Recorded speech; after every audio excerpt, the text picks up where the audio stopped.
Morning everyone. इस video में आज हम देखेंगे renaissance of Europe, means Europe का पुनर्जागरण। ठीक है। सो फर्स्ट ऑफ ऑल हम देखेंगे आइडियोलॉजिकल रिवॉल्यूशन या वैचारिक क्रांति। ठीक है। तो सभी बच्चे अपने बुक अपने पास रख लें।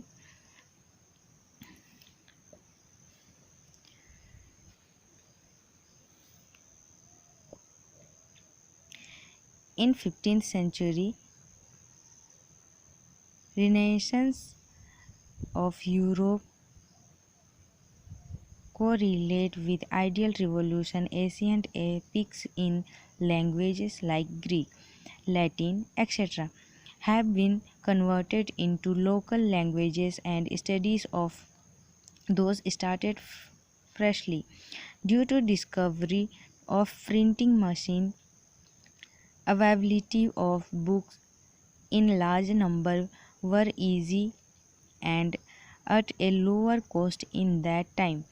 Therefore, propaganda of knowledge was fast because of knowledge of ancient ideas and modern views. The idea revolution got a new direction as the ancient epics belief in intelligence, importance of materialism in common life, etc.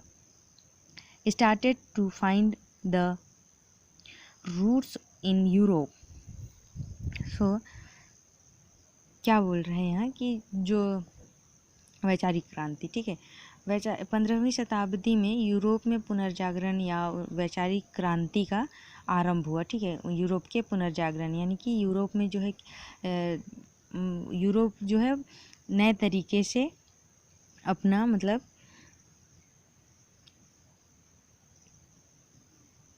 विकास करना शुरू किया। ठीक है। तो यहाँ पर क्या बोलता है, 15वीं शताब्दी में यूरोप का पुनर्जागरण और वैचारिक क्रांति स्टार्ट हुई। और जो ancient epics in languages like Greek, Latin etcetera, तो जो एंशियंट काल के या प्राचीन काल के ग्रंथ जो होते थे वो ग्रीक या लैटिन भाषा में लिखे हुए होते थे। ठीक है। तो इन जो मॉडर्न यूरोप के टाइम पे जो लैटिन भाषा में लिखे गए बुक्स हो गए उनको स्थानीय भाषाओं में कन्वर्ट किया गया। ठीक है। और बहुत सारे ऐसे नए नए सिरे से उनका अध्ययन करना स्टार्ट किया गया। जैसे कि लैटिन और ग्रीक भाषा सबके समझ में नहीं आता था, तो उसको अनुवाद करके जिन क्षेत्रों में जिन भाषाओं का उपयोग ज़्यादातर होता था तो उन्हीं भाषाओं में उसको कन्वर्ट कर दिया गया और फिर नए सिरे से उसका अध्ययन होने लगा। ठीक है। साथ ही साथ यहाँ पर बोल रहा है कि जो printing machine, availability of books in large number were easy and at a lower cost in that time. तो यहाँ बोल रहा है छपाई मशीन का आविष्कार होने लगा जिससे पुस्तकें जो है अधिक संख्या में बनने लगी और आसानी से कम कीमतों पर ही लोगों के लिए उपलब्ध होती थी। ठीक है।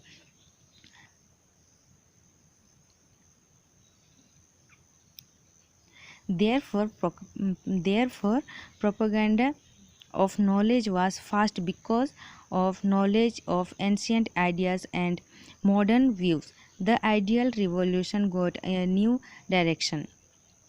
तो यहाँ बोल रहा है जो ज्ञान का प्रसार इससे क्या होता था, बहुत तेज़ी से होने लगा। ठीक है। प्राचीन ज्ञान और जो मॉडर्न विचार हैं उनके अध्ययन से वैचारिक क्रांति को बहुत ही प्रेरणा मिली। ठीक, बहुत ही प्रेरणा मिली। And us the ancient epics believe in intelligence, importance of materialism in common life etcetera started to find the roots in Europe. यहाँ क्या होता है कि प्राचीन ग्रंथों में निहित जो बुद्धि, निष्ठा और जीवन के महत्व का बोध हुआ है। ठीक है। यहाँ पर तो वो जो है क्या हुआ, roots, find the roots in Europe, Europe के मतलब यूरोप में पुनः से जड़ों को पकड़ने लगे। क्योंकि यहाँ पर क्या होता है, इंटेलिजेंस और importance and materialism in common life, हमारे जो दैनिक जीवन है उसमें भौतिक जीवन के महत्व का बोध हुआ। ठीक है। जैसे प्राचीन ग्रंथों में जो निहित बुद्धिमत्ता होती है, उनकी निष्ठा होती है, तो उन सभी को पढ़ के उसमें से हमको बहुत सारे ज्ञान प्राप्त होती है, ठीक है। और जिसके वजह से यूरोप की जो जड़ें हैं वो पुनः से, ये सारी बातें जो यूरोप की जड़ों को पुनः से पकड़ने लगी है, मतलब ये सारी बातें बहुत ज़्यादा इफेक्ट करने लगी और फिर मॉडर्न यूरोप का राइज होने लगा, ठीक है। नेक्स्ट अपन देखते हैं different culture of literature, arts, fine art, sculptures, science, etc. influence the change of views. Artists have mostly depicted human emotions and natural beauties of nature in their art pieces. Scientists like Copernicus and Galileo established new scientific explanation about universe by breaking the olden belief. For Earth revolves round the sun. These thoughts brought Edward effect in religious faith and gave rise to movements in religious reformation. तो यहाँ बोल रहा है different culture of literature. तो यहाँ बहुत सारे ऐसे अलग अलग कल्चर, जैसे कि साहित्य हो गया, चित्रकला हो गया, फाइन आर्ट जिसे बोलते हैं, ठीक, स्कल्पचर हो गए, और जो मतलब बहुत सारे ऐसे शिल्पकला, विज्ञान आदि जो सभी विधाओं को प्रभावित किया, ठीक है, सभी विधाओं को प्रभावित करता था। तो उसी से जो कलाकार होते हैं वो अपनी कलाकृतियों में क्या बनाने लगे, देवी देवताओं और दूतों के स्थान पर मनुष्यों की भावनाओं एवं प्राकृतिक सौंदर्य का चित्रण करने लगे। पहले जैसे कि भावना करते थे कि भगवान किस तरह से होते थे, देवी देवताओं का चित्र कैसा, तो उनको मनुष्य के रूप में सुंदर सुंदर चित्र वगैरह अपनी कलाकृतियों के द्वारा उनमें प्राकृतिक सौंदर्य का चित्रण करने लगे, ठीक है। Human emotions and natural beauties of nature in their pics. Scientists like Copernicus and Galileo established new scientific explanation about universe by breaking the olden belief. Copernicus और जो गैलीलियो हैं, यहाँ आप देख सकते हैं, ये कॉपरनिकस साइंटिस्ट और ये गैलीलियो, ठीक है। तो कॉपरनिकस और गैलीलियो जैसे जो वैज्ञानिक होते हैं, साइंटिस्ट होते हैं, उन्होंने ब्रह्मांड के बारे में बहुत सारे सिद्धांतों, जो अन्य साइंटिस्ट के द्वारा दिए गए जो सिद्धांत होते हैं उनको, उनका खंडन किया, मतलब उनको परास्त किया और नए सिद्धांतों का प्रतिपादन किया या नए सिद्धांत दिए, ठीक है, जिसमें क्या था, सूर्य नहीं घूमता है बल्कि सूर्य अर्थ रिवॉल्व राउंड द सन। तो सूर्य नहीं घूमता बल्कि पृथ्वी घूमती है किसके चारों ओर, सूर्य के चारों ओर, ठीक है, जिससे दिन और रात का आभास हमको होता है, ठीक। इन सब का परिणाम यह हुआ कि धार्मिक मान्यताओं पर आधारित जो विचार होते हैं वो भी बहुत ही प्रभावित होने लगे, तथा जो धर्म सुधार आंदोलन है उसका सूत्रपात होने लगा या धर्म सुधारण होने लगा, ठीक है। नेक्स्ट हम देखते हैं मूवमेंट इन रिलीजियस रिफॉर्मेशन। जैसे कि हमने यहाँ पर देखा कि जो धर्म सुधार का सूत्रपात होने लगा, यानी कि धर्म सुधार होने लगा, ठीक है। तो आगे हम देखेंगे मूवमेंट इन रिलीजियस रिफॉर्मेशन या धर्म सुधार आंदोलन, ठीक। Roman Catholic church has a great control over the society in the medieval Europe. Christians' holy book Bible was written in Latin. Common people could not understand this language. Taking advantage of the ignorance of the people, some Christian religious leaders encouraged malpractices. They also exploited people in the name of religion. Corruption was leading in these religious institutions, so revolutions started in Europe against corruption to bring reformation in religion. तो यहाँ बोल रहा है मध्यकालीन यूरोपीय समाज में जो रोमन कैथोलिक चर्च मतलब ये जो है वो क्रिश्चियंस के एक चर्च मतलब एक टाइप का उनका एक धार्मिक जो प्रवृत्ति है वो होता है कैथोलिक चर्च। तो जो रोमन कैथोलिक चर्च का अध्यक्ष होता है उनका बहुत ही ज़्यादा नियंत्रण था किसमें, मध्यकालीन यूरोपीय समाज में। ठीक है, तो मध्यकालीन यूरोपीय समाज में जो कैथोलिक चर्च है उनका बहुत ही अधिक नियंत्रण था। इससे क्या होता था कि वो जो भी समाज वाले होते थे उन पर दबाव डाला जाता था। ठीक है, ईसाई धर्म ग्रंथ बाइबल लैटिन भाषा में लिखा गया था। ईसाई का जो धर्म ग्रंथ होता है होली बुक ऑफ बाइबल, ठीक है, तो ये कौन से भाषा में था, लैटिन भाषा में था, जिसको बहुत सारे लोग जो है वो समझने नहीं पा रहे थे। ठीक है, नहीं समझ में आता था क्योंकि कई लोग जो लैटिन भाषा हुई, ग्रीक भाषा हुई, ये सबको समझ नहीं पाते थे, केवल साइंटिस्ट ही उनको पढ़ा करते थे और वही समझाते थे कि इसमें क्या लिखा हुआ था। ठीक है, तो इसी तरह से ये भी जो बाइबल ग्रंथ होता था वो भी लैटिन भाषा में लिखा होता था, जिसे सामान्य लोग नहीं पढ़ पाते थे। लोगों के इस अज्ञानता का अनुचित लाभ उठाते हुए ईसाई धर्म के जो धर्म गुरु होते हैं या जो फादर वगैरह होते हैं, तो उन्होंने क्या किया, कर्म कांडों का बढ़ावा देते वह धर्म के नाम पर क्या करते थे, लोगों पर शोषण किया करते थे। ठीक है, लोगों पर शोषण किया करते थे। Christian religious encourage malpractice. They also exploited people in the name of religions. Corruption was leading in these religious institutions.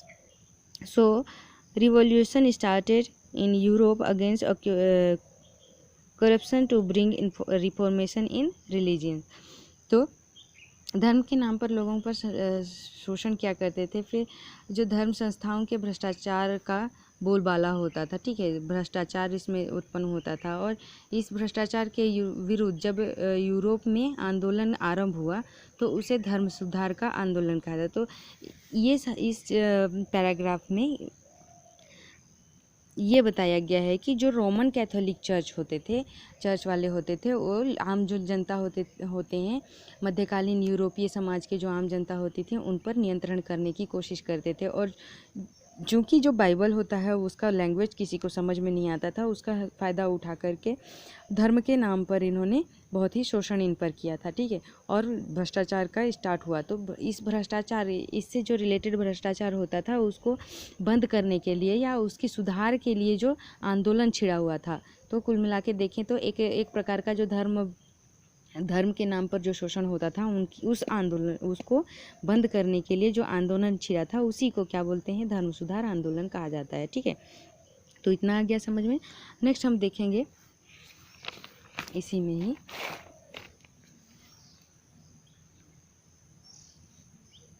Thinkers of the time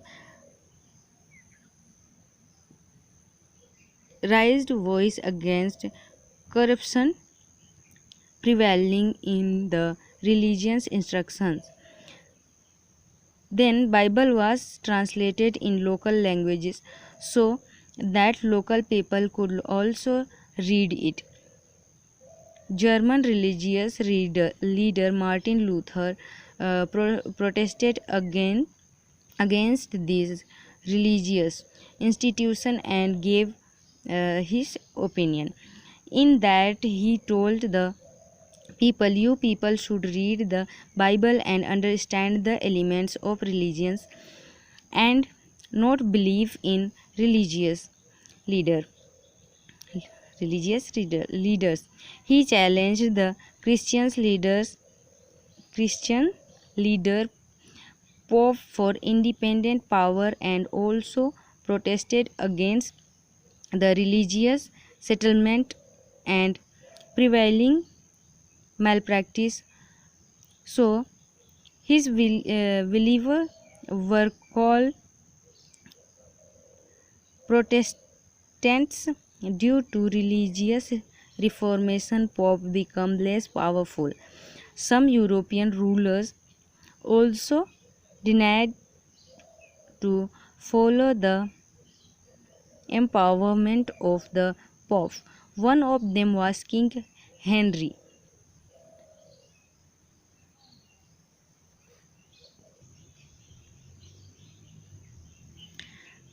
Thinkers of the time raises voice against corruption reveling in the religious institution. Then Bible was translated in local languages so that local people could also read it. German religious leader Martin Luther protested against these religious institutions and gave his opinion. In that, he told the people, "You people should read the Bible and understand the elements of religion and not believe in religious leader." He challenged the Christian leader Pope for independent power and also protested against the religious settlement and prevailing malpractice. So his believers were called Protestant due to religious reformation. Pope became less powerful. Some European rulers also denied to follow the empowerment of the Pope. One of them was King Henry VIII. In this way, the religious reformation led to modern idealism and thought and initiate awareness in Europe. तो यहाँ क्या बोल रहा है कि मध्यकालीन European जो के मतलब जो सामान्य लोग थे उन पर कैथोलिक उसका जो शोषण हुआ करता था, ठीक है। तो उसके बाद इन दिनों क्या हुआ, जो धर्म संस्था होते हैं उनके भ्रष्टाचारों में जो भ्रष्टाचारों के विरुद्ध जो आवाज़ उठी थी वो बढ़ने लगी, ठीक है। और बाइबल जो है, जो लैटिन और ग्रीक भाषा में लिखा हुआ था, वो क्या हुआ, अनुवाद किया गया सामान्य भाषाओं में, ठीक है, जिससे सामान्य लोग इस धर्म ग्रंथ को पढ़ने लगे, ठीक है। इसमें जो मार्टिन लूथर नाम के एक धर्मगुरु थे ईसाई धर्म के, ठीक है, उन्होंने क्या किया, धार्मिक संस्थाओं के दुराचारों मतलब धार्मिक संस्थाओं में जो भी गलत काम होता था उनकी निंदा करते हुए एक खुला क्या ओपिनियन दिया, ठीक है, मतलब अपने तरफ से एक फरमान जारी किया जिसको बोल सकते हैं। तो उन्होंने बोला कि जिसमें उसने जनता से बोले, ठीक है, आप लोगों को धर्म गुरुओं के कथन को ही धर्म न मानकर स्वयं बाइबल को पढ़ना चाहिए। उन्होंने बाइबल पढ़ने के लिए लोगों को प्रोत्साहित किया, ठीक है, बाइबल पढ़ना चाहिए और धर्म के तत्वों को समझना चाहिए। उसने ईसाई धर्म के गुरु के जो प्रमुख थे पोप, जिनके नाम था, पोप की निरंकुश सत्ता को चुनौती दी और धर्म व्यवस्था में प्रचलित दोषों का विरोध करने लगे, ठीक है, प्रोटेस्टेट करने लगे। इससे उनके जो अनुयायी जिनको बोलते हैं, अगुवाई करने वाला या अनुयायी उनके साथ में चलने वाले, ठीक है, उनका क्या विरोध किया गया और धर्म सुधार आंदोलन के फलस्वरूप पोप के दबदबे में कमी आई, ठीक है। पोप जो थे वो उन्होंने धर्म सुधार आंदोलन में उनकी दबदबे में जो या उनके दबाव में कमी आई, ठीक है, क्योंकि जो मार्टिन लूथर थे वो इन लोगों के साथ में थे, जिससे पोप का जो भी शोषण था या जो भी बुरे काम थे वो कम होने लगे, ठीक है।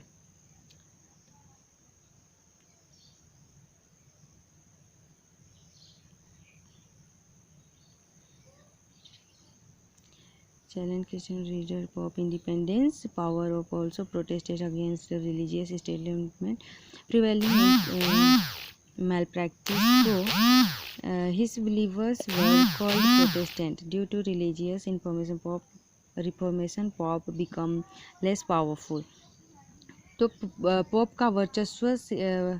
पोप के वर्चस्व से परेशानियां, पोप के वर्चस्व मतलब उसके बड़प्पन या उनके जो दबाव से परेशान होकर के यूरोप के कुछ शासकों ने भी पोप का वर्चस्व मानने से इनकार कर दिया, ठीक है।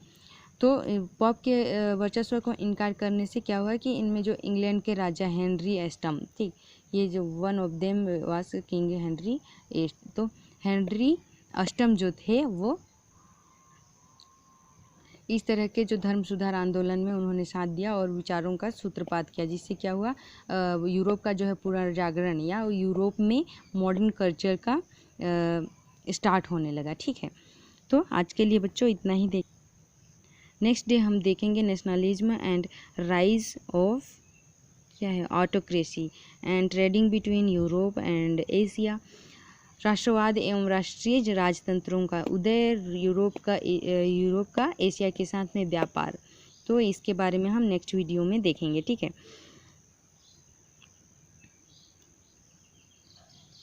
तो आज के लिए बस इतना ही। नेक्स्ट वीडियो में हम मिलते हैं। Thank you guys.